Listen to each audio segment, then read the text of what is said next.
Greetings. Welcome all. Welcome to Dorsey's Resource. I want to thank you guys for joining me. Once again, I know it's been a while. I want to thank all my loyal subscribers. First of all, those who continue to rock with me, those that have stayed loyal to the channel, despite the censorship, the other things that have happened. Appreciate you all. And those that continue to watch, don't forget to thumbs up this video if you do like the content. Please share the video. The topic of this video I wanted to delve into was something along the lines I had of how the evangelical movement of the 1830s influenced modern day Christianity, something to that effect. I had in the title, I wanted to discuss, I have some notes. I wanted to kind of go over how many of these old traditions, many people don't ask the question, where did they derive from? They have to have a source of origin. Things just didn't happen just out of the blue. Many people, just the way my mind works personally, I want to know how things work, where they come from originally, because there's a saying with historically those, if you do not learn your past, you can be condemned to repeat it, something to that effect. It's important to know your history. It's important to understand your history, especially being those of African American descent. And I feel this subject is very important, and I wanted to delve into this. And I'm going to let you know I'm going to be transparent. I took notes already previously. I contacted one of my friends, someone I've known for a long time, who is very qualified and highly ranked in their gathering of research, historical data. I would say in this particular discipline, they are more advanced than I am, and they helped me connect the pieces years ago when I had questions, because not too long ago, a friend of mine had shared, a sister had reached out to her and shared some information with me about the faith community, which I was unaware of. It's basically supposed to explain the reasons, like a support community behind destructive theologies, concepts, things of that sort. They have structure to it. I'm still learning. I did watch some of the videos. I'm going to try to watch some of them again. But she said it was a form of a support network to deconstruct where these destructive theologies and things come from. They have discussions about for people from all different backgrounds that come together, that are formerly, or you can say Reformed Christians, by the way, who are formerly, that don't practice religiosity in a traditional sense, but had questions. And I thought that it would be important for me, myself, to kind of share my insight, what helped heal me, by the way. And I'm going to give a disclaimer. This video is not meant to, I'm not trying to destroy the church. This video is simply for educational purposes. It's to try to help those that have questions, try to help inform them. Some may see it as a support network. I do not discriminate against for anyone's race, religion, sex, etc. Please understand that these are simply my opinions. I have done research on the topic extensively for quite a number of years. This video is going to be part of a series. This disclaimer applies to all my videos. This is not in any way, shape, or form any religious advice, legal, any of that sort. I always encourage people who have questions about the information that I'm going over. If you have doubts, if you don't believe, I always encourage one to do their own homework and research. But I do feel you will, based off the information I'm going to share today, I won't get to everything based off some of the conclusions. You will find information that is shared here to be helpful and highly accurate and can actually be researched online still, by the way. So without further ado, to jump into this topic, I know some people may already have this information, but I felt it was important, and I personally wanted to touch on this particular topic. But first of all, you have what's called modern day church or Christianity for black people specifically was not called church many years ago. It was called Sunday go-to meeting, which can actually be researched. It can be looked up. In English, it was expression of meaning, most presentable, best. It goes back during slavery times. And this is why I tied the video in with the topic of the evangelical movement. The earliest known use of the word, there's evidence. It goes back in the 1830s. Sunday go-to meeting is from 1831, and a diary entry by J.R. Moti or Moti. I'm not sure if I'm pronouncing that correctly. Sunday go-to meeting is formed, and that's where we get the modern day church with Christians, black Christians specifically. At one time, were not allowed to go to church. They had to ask their slave masters, can we go to that Sunday go-to meeting? As I'm going to get into this, and I'm going to go back further in the research, by the way, part, we're going to cover section 2. So I'm still gathering more information about Sunday go-to meeting, if there is, but I got the basis of it.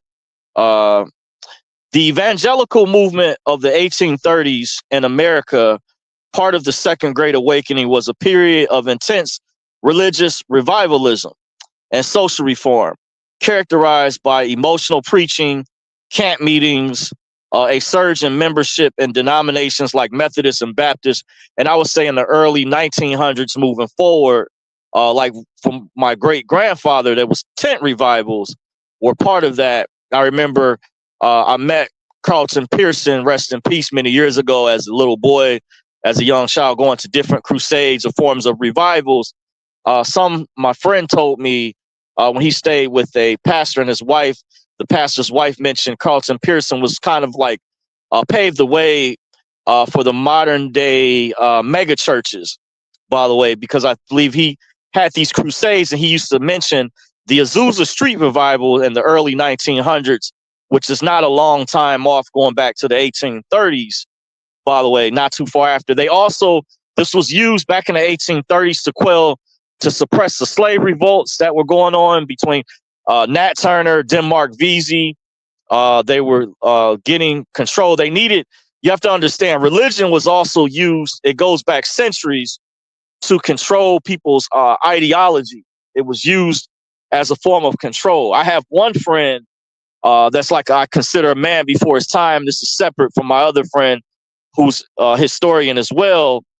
And I say he's very, very well studied. And between the two of them adds more context to the information when I take a deep dive and dissect where these concepts or destructive theologies come from. It's different. And reason I'm saying for people of melanated descent, or I refer to as Black or African American, by the way, is this will help kind of give an idea where these concepts derive from. It's the reason I'm covering this particular topic. So this period of religious revivalism was roughly from the 1790s to the 1830s. Slaves at one time would ask their slave master, could we go to that? It wasn't called church once again. It was called Sunday go-to meeting, which I covered as the first section. So I won't spend that much time on that part. I'm going to jump to the second part. But like I say, one can research this information if you have doubts or questions about the validity of what I'm going over or what I'm sharing. If you just go off the basis of Sunday go-to meeting and research the evangelical movement, and based upon some of the things I shared, you can tie in. It does go back to slavery times. And the transatlantic slave trade was real. Contrary to popular belief, there's groups out here with hidden agendas that are distorting lies, mixed in with truths. And I'm gonna dissect that and get to the actual truth, the real truth, that cannot be irrefuted. But I have to cross-reference, because I make sure I do my research with my historians make sure there's documented data. And I even questioned my historian friend about Sunday go-to meeting until I found out recently there was some information on it. Didn't appear to be a lot, but there was, like a cartoon that was made. I think it came under some scrutiny because of the nature of the topic some years ago. But this is where the concept of, specifically for Black Christians, or some of these old traditions are practiced. The sorority and fraternity thing, which I haven't touched on, that's a whole separate thing, and that's not a coincidence. Why you have a lot of those, especially in the South, by the way, these traditions that are carried on with certain organizations, and why the pastors and things of that sort belong to certain organizations. For those that might have questions, I'm not trying to pick on anyone. I'm just merely pointing out there's people out here who have questions. I question things, and I encourage everyone, just don't follow anyone's ideology or belief system, but do your research behind where these concepts derive from. Someone's trying to indoctrinate you.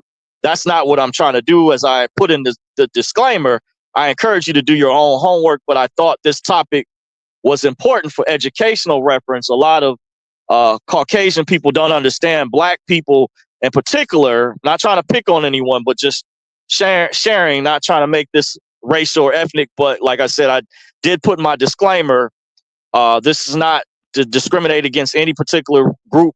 This is to help those understand better and understand the importance why certain people feel a certain type of way, and won't necessarily, this ties in, want to assimilate into the maybe the Eurocentric culture. This could help some Caucasians, white people answer questions why some African American people have problems or issues. And if we don't solve these things, these problems, they can also contribute, as I was discussing with the lady who put me up on the faith communities group, to generational curses and not healing from the trauma.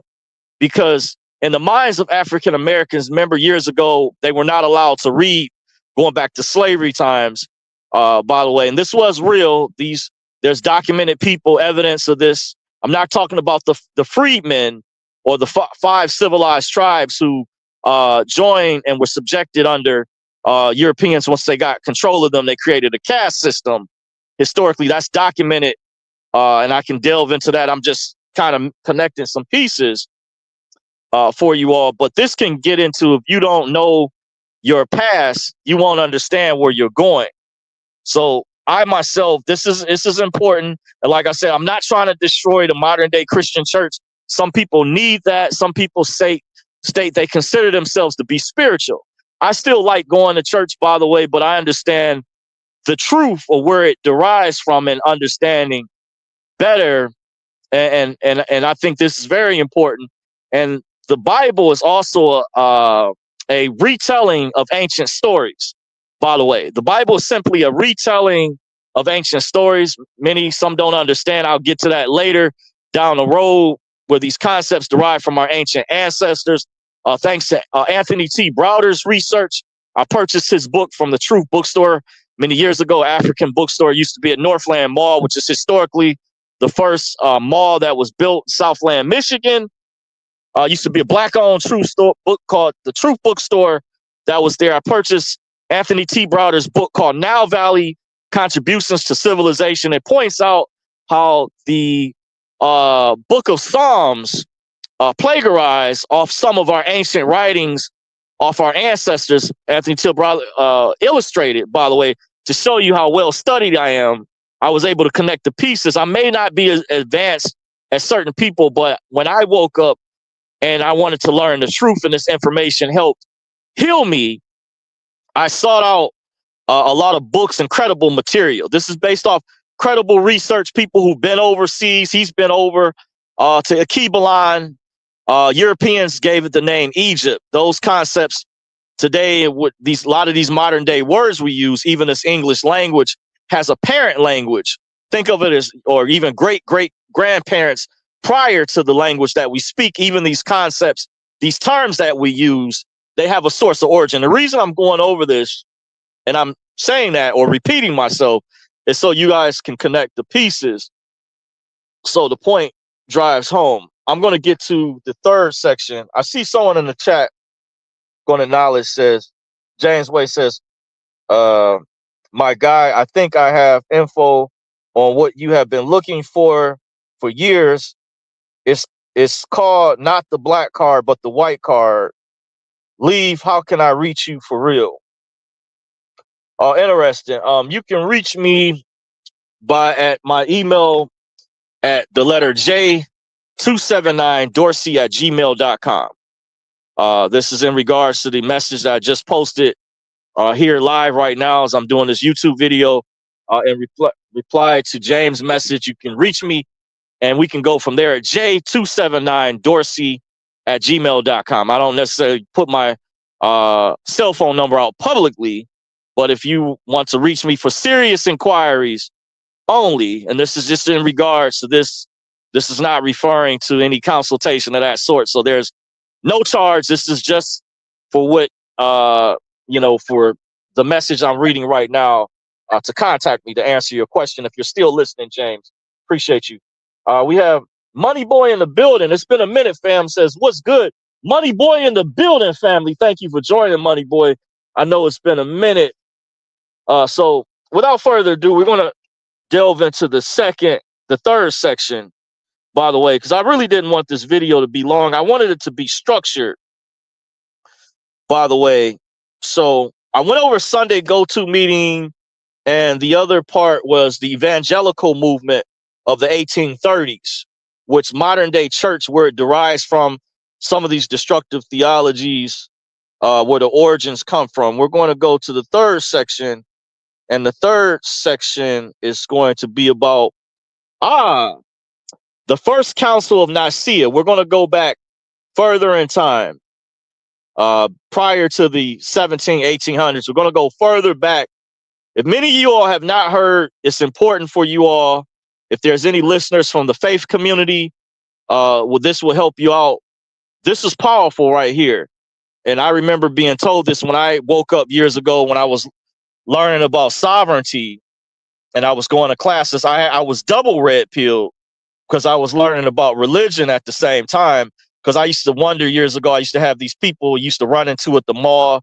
They used to say, hey, brother, you won't understand that Moorish stuff if you don't know your history about the Moors and this. And I used to wonder what they're talking about. And I didn't know what that symbol, that necklace they used to wear around their neck. I didn't know what that was originally. I found out later it was called the Ankh. Then I met up with someone that taught classes on Saturdays. So that's why I say I was double red pill, just to give you guys some history. I've been researching this for a long time, and I have some really powerful notes and some action-packed information for you guys down the road that I've taken that goes back years ago. It took me a while. I went back not too long ago on my backup hard drives. It may have been prior to me moving last year, probably sometime last year. And I still had the information. I was able to find it. A lot of notes that I took from different friends who are very, very well studied. But without further ado, jumping into the third section, the first council of Nicaea convened it says in 325 CE by Emperor Constantine, was the first ecumenical council addressing the Arian controversy and affirming the divinity of Christ, resulting in the Nicene Creed and the condemnation of Arianism.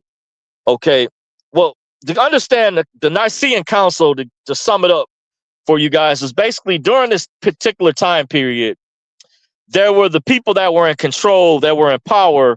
They were like the government. They met with one another and they used religion back during this particular time period as a form of control, all the way down to the ideology. We know early conquerors, colonialism, years ago prior, you had civilizations rise and fall. So I'm not picking on any particular group. This is just what happened historically to give you point of reference to go back further. And I can go back. We're going to go back further than that down the road. I might not get to everything in this video, but I just wanted to give you all a concept that the ecumenical councils is where they decided, well, we get this so-called destructive theologies. My one friend who's a historian, he's checking into this when I ask him, because I have another friend who doesn't believe in hell. And I know this is a controversial topic for some. A lot of Christians, there's videos on YouTube where people say they've actually, passed away and they were taken to hell and they came back.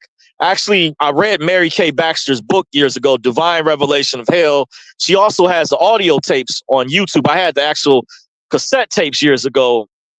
I read it when I was in high school. I actually brought the book to high school with me, and my chemistry teacher had asked me, made a comment. His name was John Miranda at the time, and said, "Why would you read a book like that?" He said something about it be depressing. And little did I know, years later, when I met my mentor, helped me understand from a scientific aspect. I'm still researching it, so the jury isn't out on my firm belief as far as the concept of hell. But my other friend, who was a historian, stated he has to, because I asked him for receipts, because you guys may say, "Where do you get all this proof from, and evidence?" And that's where I do ask for receipts. And he said he believes, he's not sure, that's the concept of hell was created during the Ecumenical Council of Nicaea. And they took minutes. They actually kept records of these events, actually. So those who question the validity, this is where you get these allegories and ideology. So when you get like Pastor Gino Jennings and all these different YouTubers, popular pastors that are the debate over, some have political democratic theologies or Republican or conservative theologies, or they fight. It's all silly and goofy when you understand the origins where all this stuff derives from, where these allegories and concepts come from. And then they ultimately go back even prior, because the Bible, they decided what books would be added to the Bible. They took out books. This is what they decided at the ecumenical councils. Because remember, Christianity, they decided at this time, would be used to control people. By the way, understand that it was used as a form of control. You follow me so far? So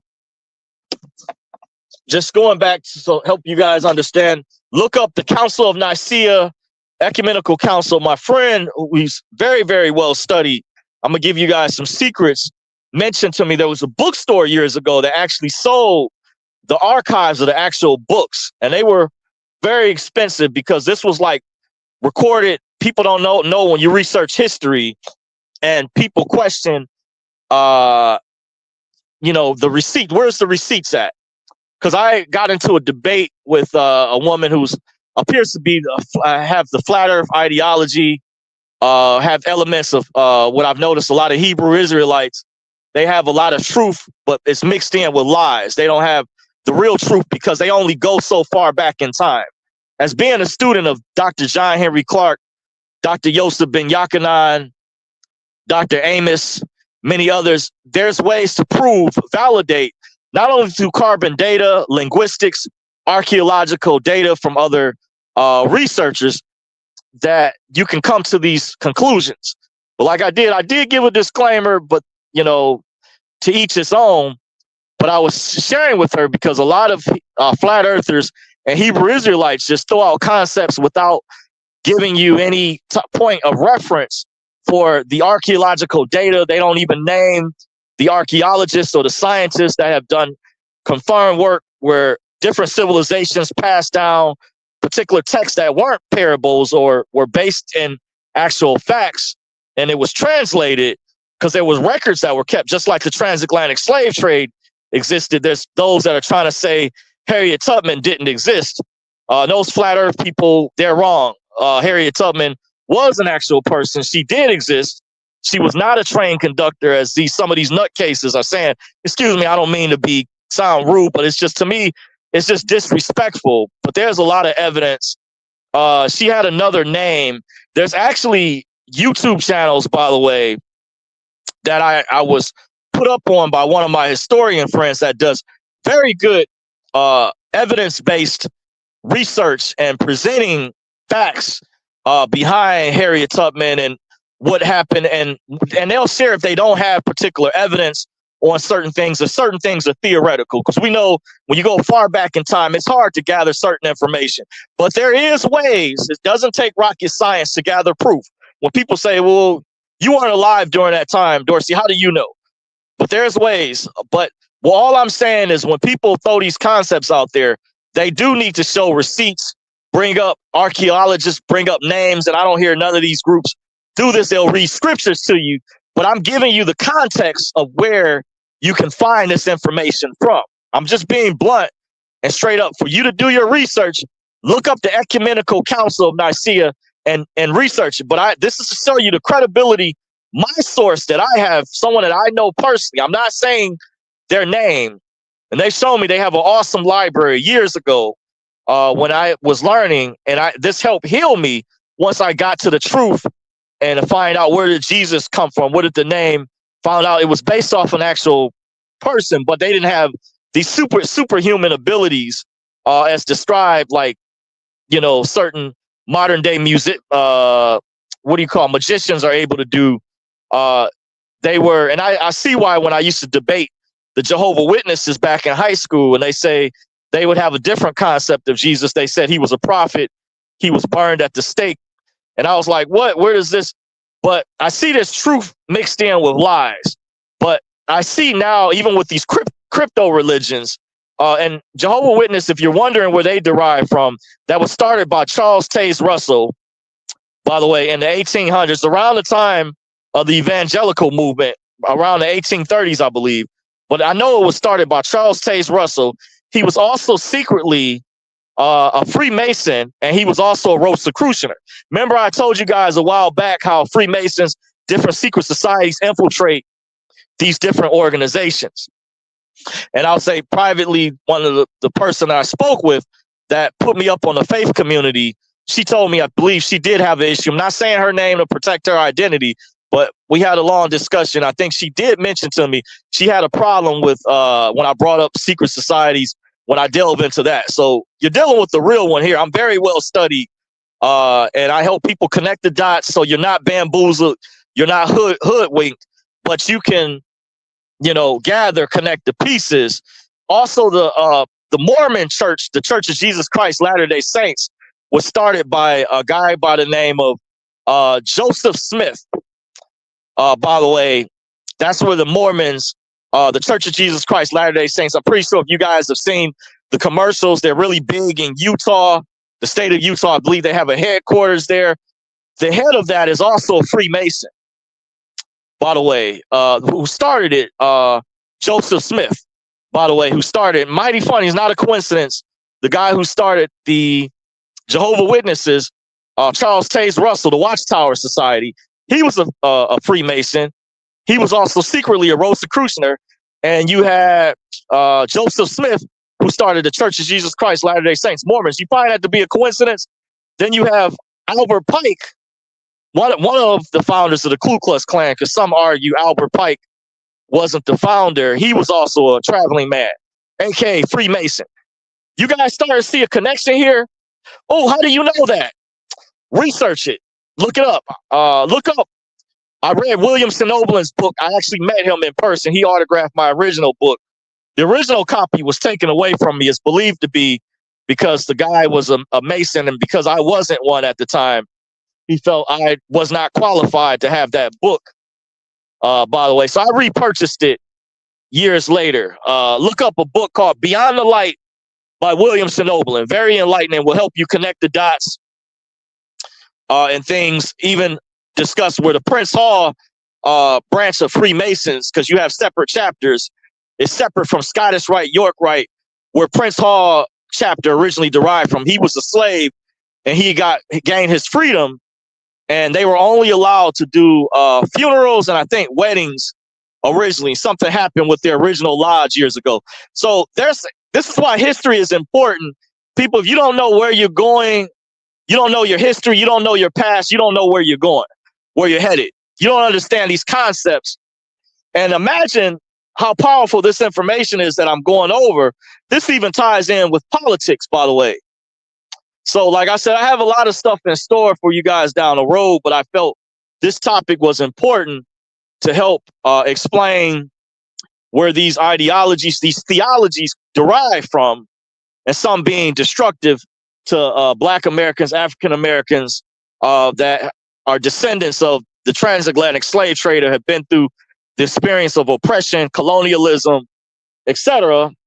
But this is just simply to help inform, to help educate those who may be aware or who are trying to heal from the trauma and are trying to understand where these concepts. And I have to be blunt with you guys. This is not, when you're going through the process, you have to, what I did is I did a lot of reading, research. I consulted different people, and I found out, evaluated them, and I was able to find out who had the most credible information, by the way. And my friend who studied Egyptology, chematology, by the way, was more advanced than this other guy that I met years ago who was a Hebrew Israelite. Now, he gave me some good information.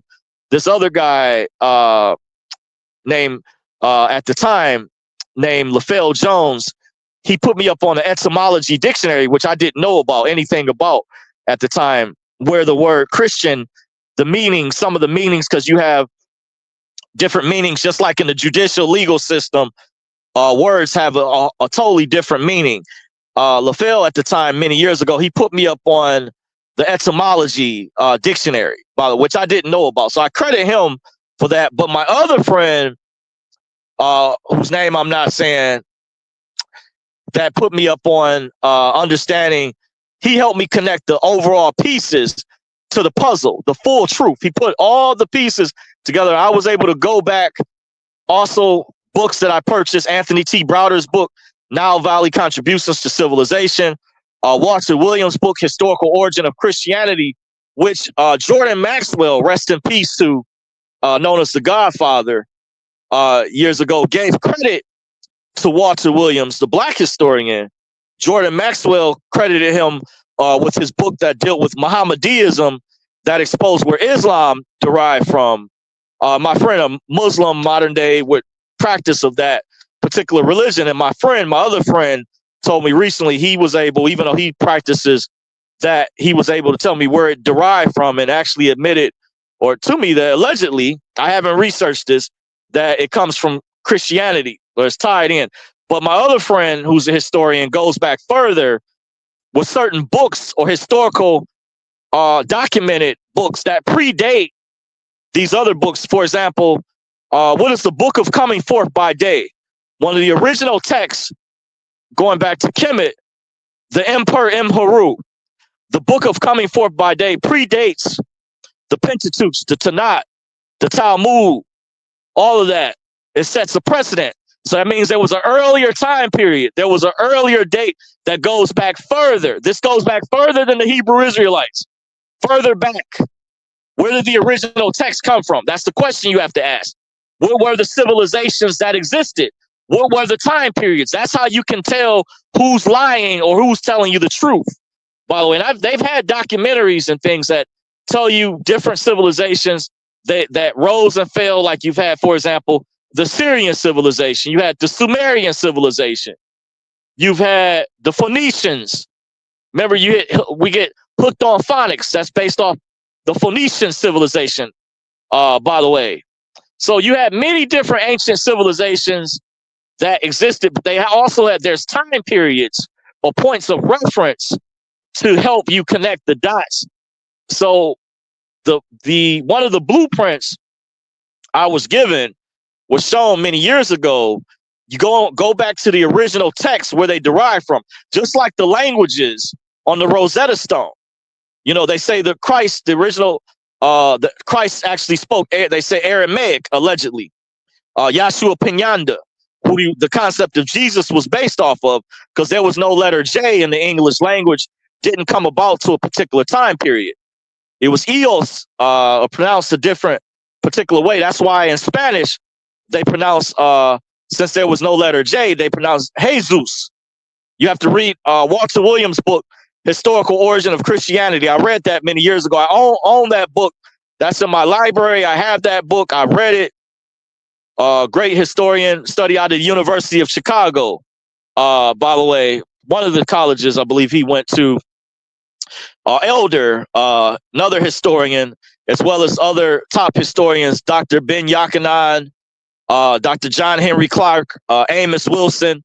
You also have archaeologists, Caucasians that have admitted the original Egyptians were black. Credit John Anthony West, by the way, archaeologist Dr. Leakey, who exposed everyone who was alive on the planet today's mitochondria DNA links back to a black woman. They also found another one in the continent of South America, not only Akibalan, but also South America. Credit, and he went against his own Caucasian, what do you call his counterparts and his historical forensic community of archaeological work. He was scrutinized because he was white, but he said, I have to admit, have to tell the history for what it is. So this is why I wanted to know what was the actual truth. So this will help you. I'm going to get to the next section, by the way, because we're running low on time. Let me see where we're at. Looking at my time restraint. Okay, we still got some time.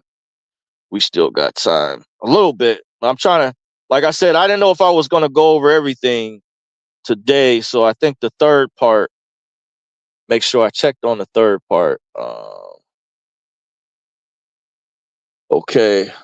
No, we're on section 4. So I checked. The first part was Sunday go-to meeting. The second part to research was the Evangelical movement of the 1830s. The third part was the Ecumenical Council of Nicaea. That's where many of the destructive theologies, ideologies came from. Like, once again, when you hear Pastor Geno Jennings and others debate over theologies of the Bible, that's where during the time period at the Ecumenical Council, where the government, they decided what books will go in the Bible, what books will be taken out. There's also a book, The Lost Books of the Bible. So they decided which particular text would go in, by the way. Because think, the Bible is comprised of 66 books. Also, King James wrote another book called Demonology or something to that effect. Research that. There's information that will shock a lot of Christians. Here it is. His name, King James of England. Just like the Ecumenical Council, they kept records, they kept minutes. There's actual reference data. They did this. Look up the Royal Book of Records. The England kept actual historical records. These are not my words. This is how I learned this from my historian friend. Don't get mad at me because I'm presenting the evidence to you. This is the truth. This is the actual truth. Some Hebrew Israelites, some may not tell you some of this because they want you to stay at a certain level. There's the circle within the circle that are part of different secret societies and organizations to not give you the full knowledge. Or like the Vatican, they got a lot of books covered up in the basement to keep you in the dark. They don't want you in the know. Just symbolically meaning they don't want you to see or fully understand. But religion was used as a form of control. Reference the Council of Nicaea. That was the section 3, I believe. So now we're going to go to section 4. How does this tie in with colonialism? The evangelical movement of the 1830s, they needed a way to calm black slaves down. You had the slave revolts around the time of the evangelical movement of the 1830s. Denmark Vesey, Nat Turner. So they needed a way to calm slaves down. One of the things they came up with, how colonialism conquered civilizations around the world, because Shaka Zulu was known for being tough warriors, but eventually when they invented the canon law, canons, likely originating in China, dates back to the 12th and 13th century. Marco Polo went over there. They saw the Chinese were using it for entertainment, other things, fireworks. But Europeans, white people, said, we can use this to kill people. So they created the miniature gun, miniature cannon, the gun, the firearm. That's why white people with white Caucasian community, there's such an affinity with firearms. I'm just saying this is part of historically to understand. You don't know your past. You don't understand where we're going. I'm not saying this to push any agendas. I'm just going over this to help understand the history, because I wanted to know the truth, why certain individuals, the power structure and power. When we get into the Illuminati, that's a different subject. That's a different video. I'll cover it. But This is to help understand how did they stop the slave revolts. And that was in the Nat Turner movie. They used the canon law. What did they invent? The miniature cannon. So the Chinese originally were some of the originators of firearms. They were using it for entertainment purposes, fireworks, and I think I did hear they did use it for battles and things, but they also mainly used it for entertainment. And then it was perfected by other groups. Also, the East Indian Hindu community, there's an origin. They played a role, but like I said, you can do your own research, but just to kind of give you a broad perspective, when Marco Polo visited, they saw the Chinese and they said, we can use this to control people. That's how they started taking over indigenous tribes around the world, wiping out people, killing people. You wonder about Tasmania and Australia. They wiped out a whole civilization of indigenous people.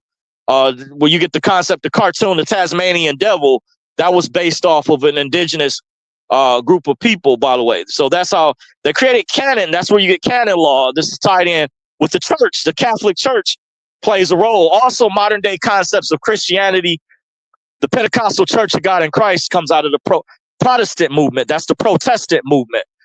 The Methodists felt they had another method, different method. The Lutheran denomination comes out of Martin Luther. Martin Luther protested against the Catholic Church. About 100 years after John Huss was burned at the stake, Martin Luther was basically taken captive by the Catholic Church, and they said, well, we can use him. He was a monk who went against them, and they basically used him, and he created different variations where we get different doctrines of Christianity, the ideology. So you have the Lutheran, that's kind of give you, and this broad perspective, it goes back, but the Catholic Church, they actually have a treaty with the world where the Pope says he'll sit in while Christ is not on the planet anymore. They have a law they created. Jordan Maxwell touched on it. I don't remember the treaty. You can research it, but there's a treaty they have where the vicar, the Pope, acts as he's sitting in for Christ since Christ is not currently here on the planet. Based on their treaty they created.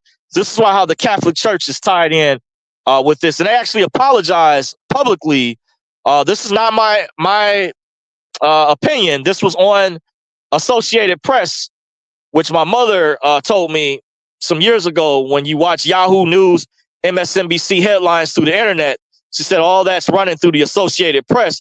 They publicly reported on this. The Catholic Church, they apologized for their role in the transatlantic slave trade. Not my words. You can look this up. Also the Dutch. So this is stuff I'm not making up. This is things that were released publicly that they admitted, by the way, how they played a role. So I just gave you guys the concept. See if there's another last point I'm going to get into, if there's another last section. So part 4 dealt with canon law. How did they enforce colonialism? How did they take over indigenous tribes? It's to get a concept. You have to ask the source of origin. So the miniature cannon was basically when the original firearm guns were used to take over groups and get them to be blackmailed, like the Dahomey warriors. They always try to say, well, it was your own people that sold you into slavery. No, they were compromised. When Europeans came with the guns, they overpowered with the cannons. What did they create? The miniature gun. So this is going back. There's more information historically how, colonialism was enforced, pushed. So I said a mouthful right there. Thank you guys for joining. Appreciate you all. Until next time, I see James Way says, yes, thank you, bro. Appreciate you. Hopefully you got the information if you were still listening in my email. If you need to contact me, thank you for that update. I appreciate you. So I just wanted to kind of give my way in what I felt is important. I've said a mouthful, but this can be, you consider to be part of a series, a follow-up, deconstructing modern day Christianity. Where does it derive from? Where do these concepts come from to help give you an idea? It wasn't called church. It was called Sunday go-to meeting. You can look that up. Look up the Evangelical movement of the 1830s. Also research the Ecumenical Council of Nicaea, and also research canon law. With that being said, I appreciate you guys for rocking with me. If you liked this video, don't forget to thumbs up, share this video. Until next time, I'm out. Deuce. Pieces. Peace. Deuce.